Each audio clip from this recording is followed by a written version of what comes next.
Hi there, it's Uncle Ron, and it's been a little more than 24 hours since the great Game 7 debacle of our fictional 1988 World Series, and I thought I would take a few moments to talk about that, answer some of the questions that you've had, because I've had some, um, and to talk a little bit about one game super seasons or deciding games as opposed to a full season. So let's start with a question I got from someone that I don't remember at the moment.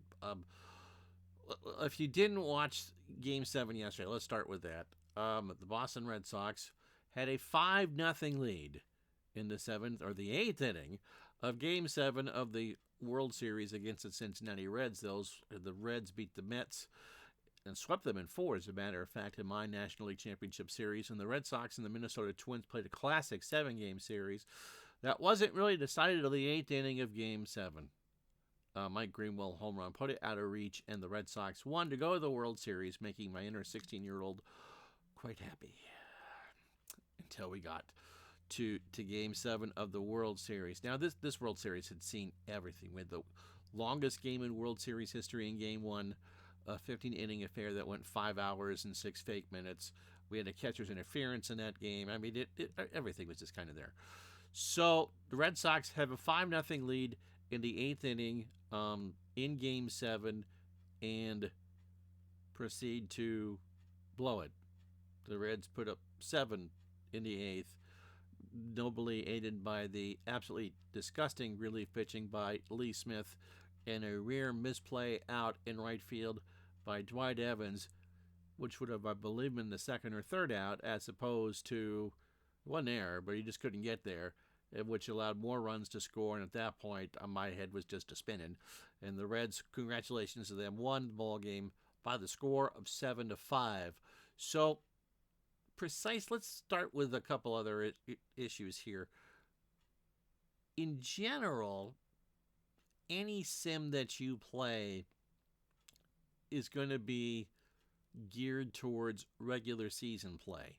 That's where the stats are based out of, not necessarily the regular season from a replay you finished, but from essentially how the players were carded or where the data comes from. And of course, baseball is a marathon, not a sprint. And so to try to boil a season down to one game is just something that's really hard to do. I played this series, and as I do all of my long-term replays on my channel on Action PC Baseball, the 2024 version. And so you kind of have to deal with how the engine deals with stuff, and there really isn't a computer engine that does an adequate job of trying to go through all the decisions that you go through in a playoff game. Regular season, if you lose today, pretty much you're playing tomorrow unless it's late in the season and all that. I just try, whatever your best of series are, the deciding game is so different from anything else that you might find. I mean, basketball, your best players are playing anyway. What you might do in basketball is just not worry about any fatigue. Larry Bird, LeBron James, Kobe Bryant, they're all playing. Bill Russell, Will Chamberlain, they're all playing every minute of any deciding game anyway. Baseball, of course, football, you don't get that many changes. Hockey, you're double shifting in the third period. So those changes are subtle if you need to win one game. In baseball, it's just not geared that way to do that. So it is geared to be the marathon and not necessarily the sprint. And in turn, AI isn't really designed for that either. So going into Game 7, I knew that if any team really got more than 3 down, that we were going to have to change pitchers and all that. And so I made the initial change to get Danny Jackson out for Cincinnati. I forgot who they put in. Oh, they wanted me, the chat wanted me to put in John Franco at that point. I think I went with Frank Williams. And it ended up that it was a base hit. It was a base hit past Chris Sabo, who was the first one of those poor plays. So it really wouldn't have mattered. I don't think it would have battered. And the Red Sox had a 5-0 lead. And it turns out that John Franco got the save and threw a clean ninth, and that ended up working out just fine. So, normally in my playoff situations, I tend to overrule my opponent if I think the game is in peril for the other team. I usually played the home team, but because it was the Red Sox, I played the Red Sox all the way through. And hey, I got into the 7th game of the World Series. So, congratulations to the Reds. So, but you don't want to make those changes until you have to, because then people think that you're bluffing and all that. So you try to make those changes as straight up as you can. Now to some of the couple questions that I got. First, from a viewer asking what would have happened if I had left Bruce Hurst in. When I pulled Bruce Hurst, of course, I forgot most of this. I went and looked at the box score. He could have thrown 142 pitches, and I think I pulled him after 105. He clearly had 2 more innings in him. But I pinched because there was no DH, and the Red Sox were extremely limited. I don't know if you realize this or not. They only had 23 on their active roster, 25. They certainly had enough pitchers. I looked at who I could have used as bats number 14 and 15, and pitchers would have been better. I mean, we got the 23 best players that we could. The Red Sox bench was very, very short. We dressed who we dressed, and so there wasn't anyone kind of lingering there that didn't get the chance to play that wasn't on the end of the year roster. So I picked without the DH, which really, really hurts American League teams in general. On years that the National League had home field advantage, once that rule was implemented that you had no DH in the NL and you had it in the AL. In 86, the Mets won, not because the Red Sox pitchers couldn't hit. That's Red Sox pitchers couldn't pitch. In 88, you think that it certainly was a factor in Oakland dropping the first 2 in LA. And in 1990, the Reds swept. And in 92, the Blue Jays won. So they finally got through, and then I forget the rotation. At some point it went to records and all that. So it really is a tremendous handicap for any American League team to go in and play 4 in a National League park without a designated hitter when the pitchers don't hit. That kind of changed when Interleague came through, because everyone at least had the chance to try and hit at least once or twice. So there was no Jim Rice. Rice was not a good fielder at that point. He was a DH in Boston. I think he went 4 for 10 at 3 games in Fenway. So I wanted to put in Rice, and I thought that was a dagger. You got to go for it, and you're figuring that your bullpen can hold a 5-run lead. So the first what if would be, what would have Hurst have done if I had left him in? And theoretically, I don't think he would have finished it out, but he might have only given me 3 outs to play with instead of 9, which makes all the difference in the world, except for the fact, well, we'll get to that in a minute. Question number 2 comes from Dave Gardner, and he asked, as I've told him, all hands on deck. Why didn't I use Roger Clemens? Clemens had pitched Game 6. He probably would have, unless the game had been a long-winded extra innings. Generally, you don't use the pitcher who had pitched the day before the next day. Would I have used Clemens? Now, here's there's a couple paradoxes with that. First of all, in a cards and dice game where fatigue wasn't a factor, I probably would have thought about it. He had pitched the day before. Fine. Can I get 3 to 6 outs with Roger Clemens? Absolutely. Looking at the card, even in a fatigue situation, such as a strat, where in super advance or advance when your point of weakness would come into play, I'd look at the card and kind of judge from there. In that situation, it would have been if I needed 1 out. It would have been in the 9th inning or later. Red Sox had a lot of arms in their pen. They had Lee Smith, who we'll get to in a minute. They also had, for long relievers, they had Jeff Sellers, Mike Smithson, and Wes Gardner, all of whom had pitched quality leverage, high leverage innings in the postseason. So you wouldn't go to a Clemens unless you absolutely positively needed one out. Now, this is also a gaming engine issue. In Action PC Baseball, and this kind of leads into Lee Smith, you are considered fully rested or raring to go unless there's an expected pitch count. Everyone has an expected pitch count. It's not an exact pitch count, and you don't see it until after the game is over and you look in the boxes, which is how I knew that when I looked this afternoon and saw that Hurst had a pitch count of 142. I think I pulled him at 102.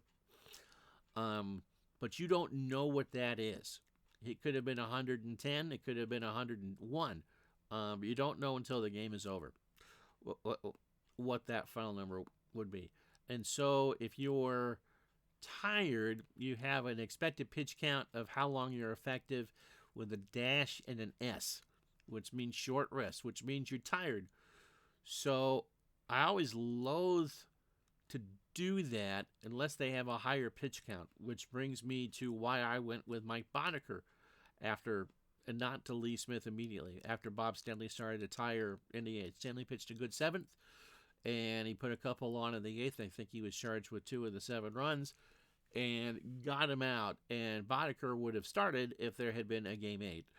But we don't do that. And so Boddicker had 60 pitches to play with. I don't need him to get more than a couple outs. What I was trying to do was get him the couple outs. The pitcher spot was due up, I believe, second or third in the top of the ninth. And so it was going to be finish the inning, get out of it, even a 5-3 lead, get me to Lee Smith, and slam the door, win the World Series. Everyone's happy that we got the Red Sox the 88 championship, and only a 70-year thing. Boddicker couldn't get anybody out. And at that point, with the series on the line, I went with Lee Smith. Again, Smith's expected pitch count was 50. Theoretically, if you go by 15 pitches an inning, the computer rated Smith to get you 9 outs. And if it was that situation with Hurst, I thought about bringing Smith in the 7th and let him finish it out.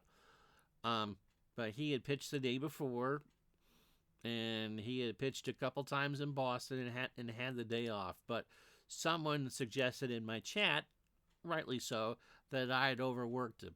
And as my understanding of how that game engine works, there was no S. He was considered strong, and he could go. And it was technically back-to-back days. And I thought, you only need 4 outs. Can't you get 4 outs? Anyone get 4 outs? The answer to that is no. So Smith wasn't overworked.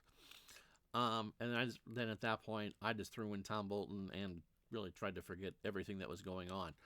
I'll be honest with you. If this was a game of Stratton I was playing offline, it would have been thrown out and I'd play it again. But because it's,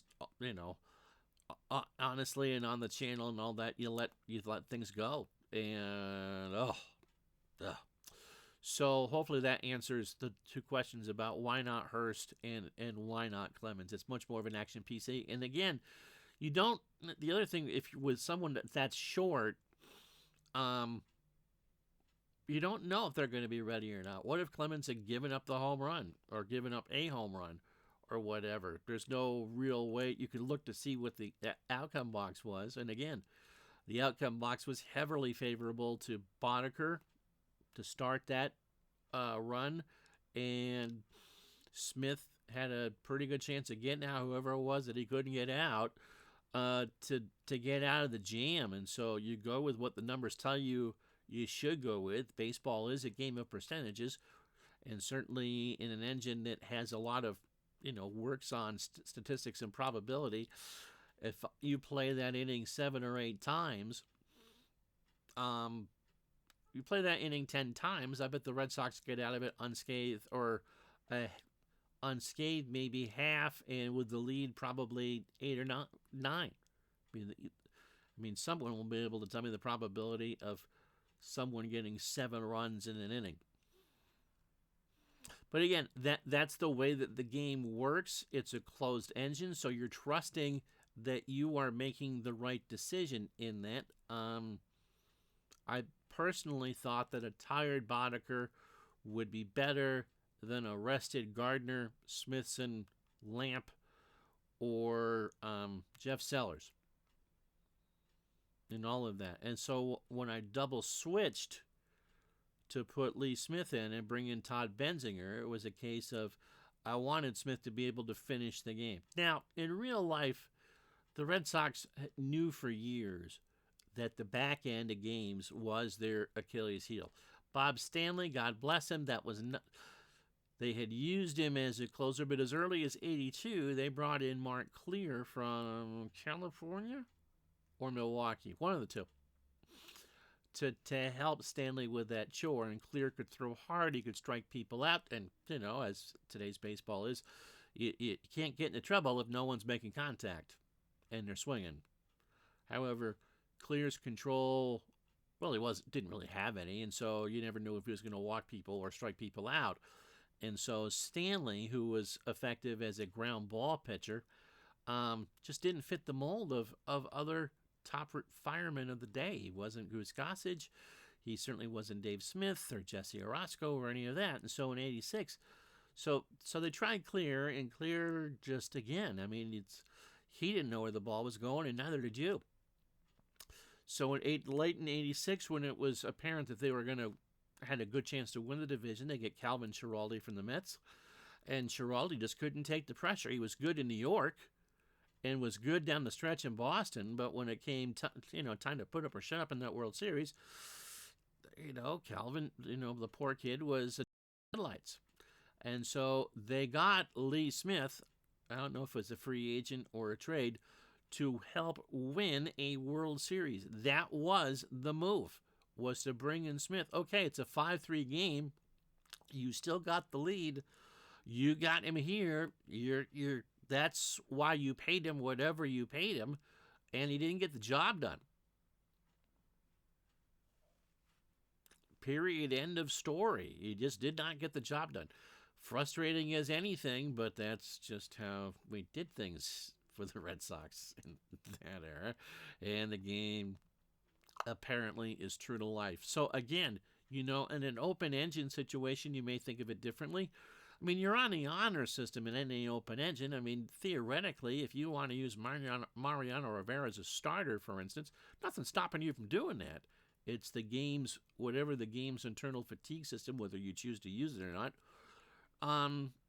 dictates on what someone's role is.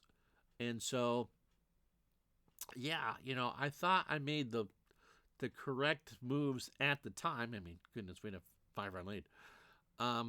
Obviously, it didn't work. Even thinking about it today, I don't think I would have done anything different. I thought that Boddicker was the best choice to get me. I just needed to get through the inning. And Lee Smith was pitching the ninth, whether it was a 5-run lead or a 10-run lead or whatever. You just didn't want, you got all summer to rest. I think some of that, again, comes from the closed engine. You just don't know. You get the probability of that just like you would if you were reading a card. I hate Lenny Harris. I mean, Lenny Harris was a thorn in the Mets side and the Red Sox side. I think in the 12 times he was up coming off the bench in the postseason, he reached all but once. I mean, good for him. Good for him. But yeah, with the closed engine, it's kind of easy to second guess or easy to think that the game is cooking the results. Action PC doesn't cook the results as far as I'm concerned. It was, a legitimate, hacking up the hairball job, and you're just pressing a little bit harder in a deciding game because you need to win it. That's the whole point. You're doing that. In a regular season game, okay, yeah, you'll forget about it in a couple days. And sorry for the people that were there, and congratulations to Cincinnati. But since it was Game 7 of a World Series, it will join the highlight montages of the ball going through Buckner's legs and Mookie scoring and Orozco and all that. So, I think that's the case. But again, you're going from, a game that is designed to be, again, full of tomorrows, or a full season of 162, and not necessarily one-offs, down to the highest pressure situation you can get, which is Game 7 of a World Series. And you aren't necessarily going to make the right decisions, or I might not necessarily make the right decisions. When the Cubs won in 16, Joe Maddon overmanaged. The Cubs won that game despite some of his moves. You just never know. And I think although the result and the stream was kind of unforgettable in the sense that, what the Reds did was absolutely incredible. We all just kind of stretched the limits of any game to what it can and cannot do. And, as long as you know that going in, I'm not saying the better team didn't win. I think the Reds were the best team of the four that made the playoffs. I mean, certainly what they did in the Mets in 4, and shutting down the Red Sox for the better part of, in their wins. A couple of them were, really close, and they got some clutch hitting at the right times, and that's how you do it. So, this isn't a fluke World Series by any stretch. So, just my thoughts, and again, thanks for all the kind words, and that it was a fun replay, and I'm thrilled that the Red Sox got to Game 7 of the World Series. And maybe Bruce Hurst has to do an Irish Spring commercial, and will be found in the shower by Pam Ewing, and it was a bad dream. But it is what it is, and again, I mean, just absolutely incredible. So again, for all of you who watched sometime during the last year, thank you so much for your support. It does mean a lot. And hopefully when we do 1956 in 2025, it won't be like that. All right, thank you so much. I'm Ron Juckett. We'll talk to you the next time. So long, everybody.